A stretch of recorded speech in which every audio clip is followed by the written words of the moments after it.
Mark Thompson was on top of the world. Standing on the balcony of his penthouse suite, he surveyed the sprawling city below, a kingdom he felt he had finally conquered.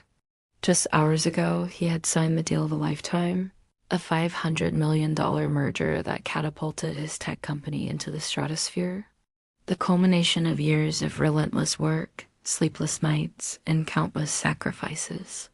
He took a long sip of his expensive champagne, the bubbles fizzing just like the excitement coursing through his veins.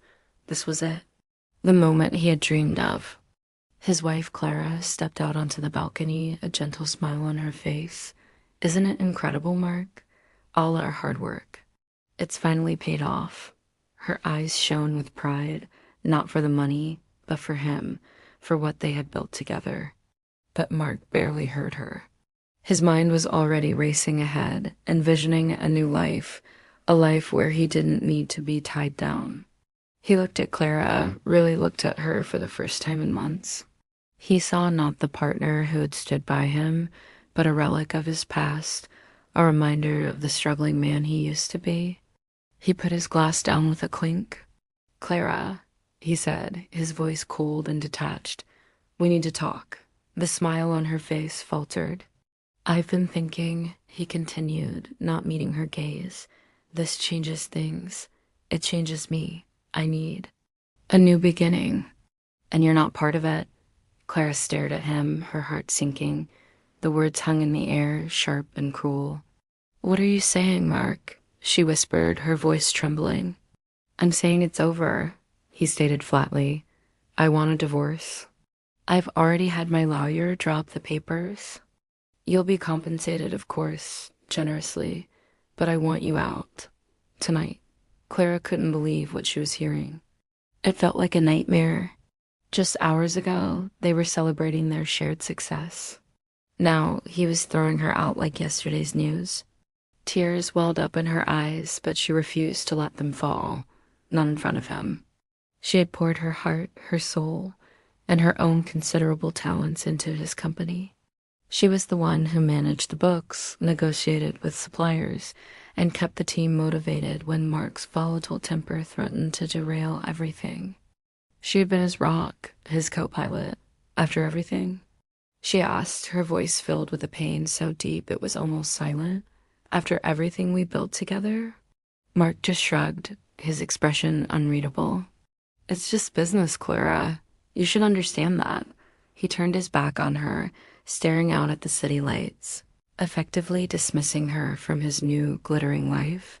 Heartbroken and humiliated, Clara packed a small bag. She walked through the apartment they had made a home, each object a painful reminder of a life that was now shattered. As she reached the door, she paused. She looked at the expensive pen on Mark's desk, the one he had used to sign the merger documents. A flicker of something, not quite a smile, crossed her lips. She took a deep breath, straightened her shoulders, and walked out without a backward glance. Mark, still celebrating on his balcony, didn't even notice her leave. He was too busy enjoying the view from the top, completely unaware that the ground beneath his feet was about to crumble. The next morning, Mark woke up feeling invincible. He strode into his office, ready to take his place as the new king of the tech world.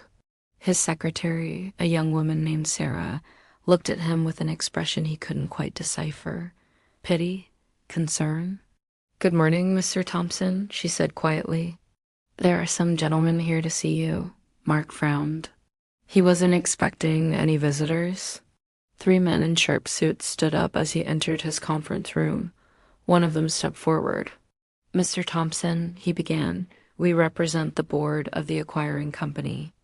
There seems to be a discrepancy with the merger contract you signed yesterday." Mark laughed. "A discrepancy? I don't think so. The contract is ironclad. My lawyers went over it with a fine-tooth comb."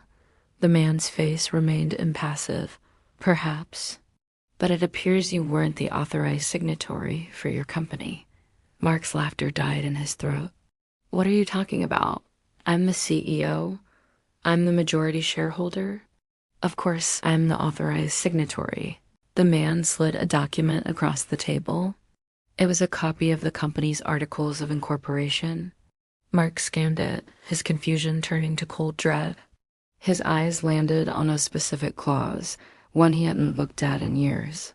A clause he had agreed to when Clara had invested her entire inheritance to save the company from bankruptcy in its early days.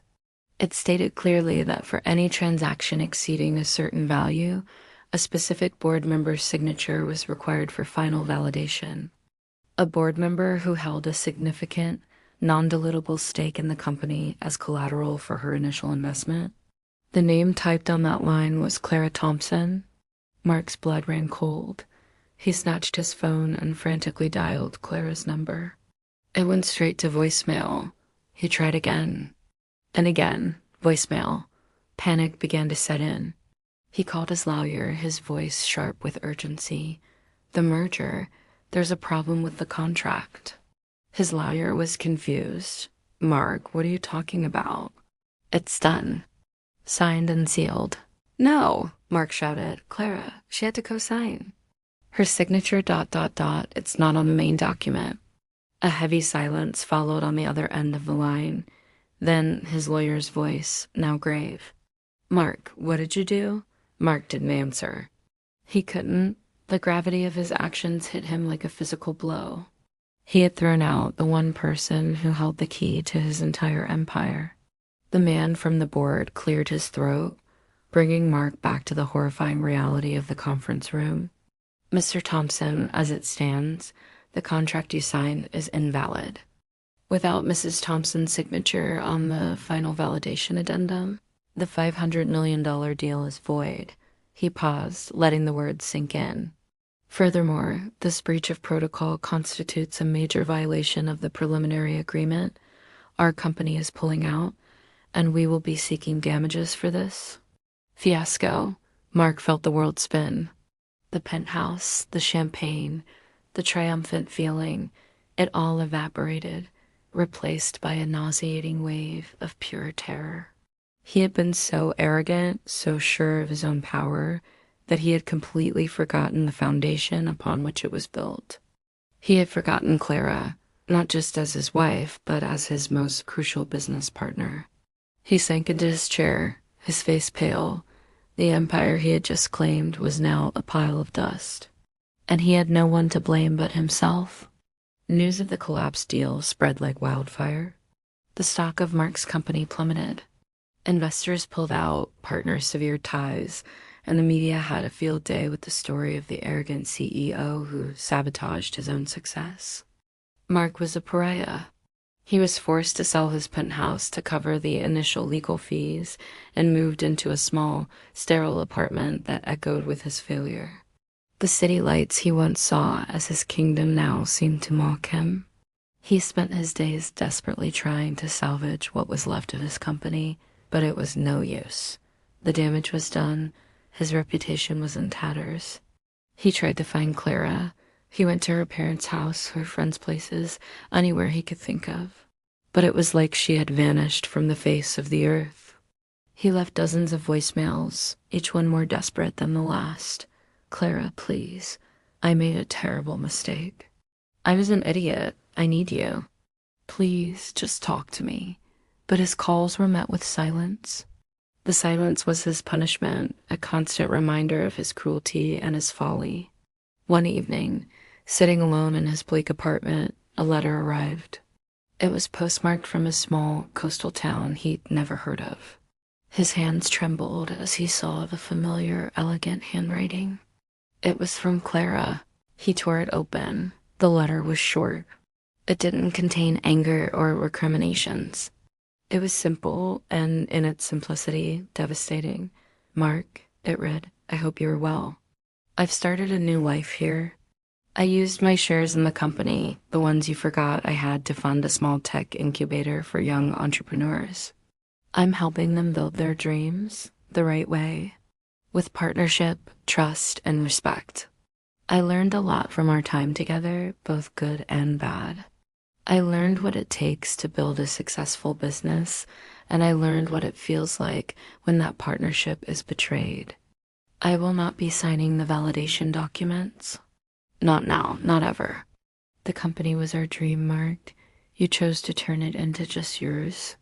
Now you can keep what's left of it. Goodbye. At the bottom of the letter was a newspaper clipping. The headline read, Local innovator Clara Thompson secures major funding for Coastal Tech Hub. There was a picture of her, smiling, surrounded by a group of bright, eager young people. She looked happy. She looked free. She looked more successful than ever. Mark dropped the letter. The finality of it all crushed him. He hadn't just lost a $500 million deal. He had lost everything that ever truly mattered. He had traded a diamond for a fistful of dust, and in his greed, he was left with nothing but empty hands and the bitter taste of regret. The empire was gone, but his real loss was the queen he had so foolishly cast aside.